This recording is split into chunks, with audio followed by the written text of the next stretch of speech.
সবথেকে বড় খবর, রামেশ্বরম বিস্ফোরণ কাণ্ড। দুজন মাস্টার মাইন্ড, তারা এই পশ্চিমবঙ্গে শেল্টার নিয়ে লুকিয়েছিল, তাদেরকে এনআইএ অ্যারেস্ট করেছে কাঁথি থেকে অ্যারেস্ট করেছে। কাঁথি আমার হোম টাউন, জানেন। আমি এটা জেনেছি অনেক আগেই সকালে। তা বিষয় হচ্ছে, পশ্চিমবঙ্গ আন্তর্জাতিক অপরাধী জঙ্গি তাদের একটা মুক্তাঞ্চল, এটা বারে বারে প্রমাণ হয়েছে। এর আগে যদি রিকল করেন, সিপিএমের সময় পাঞ্জাবের এখানে যারা বিচ্ছিন্নতাবাদী লোকেরা যুক্ত ছিলেন, তাদের পাঞ্জাব পুলিশ চপারে করে এসে এখানে এনকাউন্টার করেছে।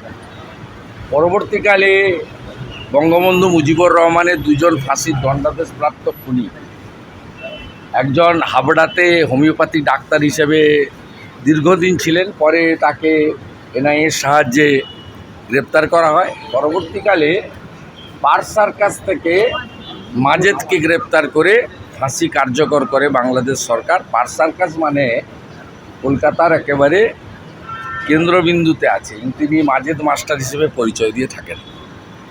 তাই এটা স্বাভাবিক যে গোটা ভারতবর্ষে যত এই ধরনের বিচ্ছিন্নতাবাদী ঘটনা ঘটে, তার সেফ জোন এইটা। এটা সিপিএম করতো, মমতা ব্যানার্জি করছে। মমতা ব্যানার্জি নিজে দেশবিরোধী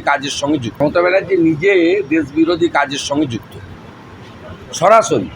আপনার দিল্লিতে জাহাঙ্গীরপুরীতে যে হনুমান জয়ন্তীর দিন ঘটনা ঘটেছিল, তার মূল অভিযুক্ত ফিরোজ, যে আমাকে 2রা মে হলদিয়া এসডি অফিসে আমি যখন সার্টিফিকেট নিতে গেছিলাম, পাথর ছোড়ায় অভিযুক্ত।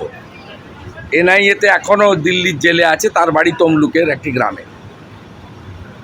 আপনি লালটু শেখ এবং আব্দুল মান্নান, যারা ফেক আই কার্ড তৈরি করত, তারা গ্রেপ্তার হয় সোনারপুর থেকে গত বছরে। ঠিক একইভাবে ইন্দোরে যে সেক্স র্যাকেট পাওয়া যায়, তাদের সঙ্গে বাংলাদেশের যোগ প্রমাণিত হয়। এইখানে মানে রাষ্ট্র বিরোধী একটি রাজ্য সরকার থাকার জন্য তাদের পুলিশকে কার্যত পার্টির ক্যাডারে পরিণত করে পুলিশের যে নিজস্ব ফাংশনিং আছে সেটা করতে না দেওয়ার কারণে পশ্চিমবঙ্গের আজকে এই অবস্থা হয়েছে। এই কারণে মমতা ব্যানার্জি 72টা জায়গায় বিএসএফকে জমি দেয়নি, যাতে কাঁটাতারের বেড়া না লাগানো না যায়।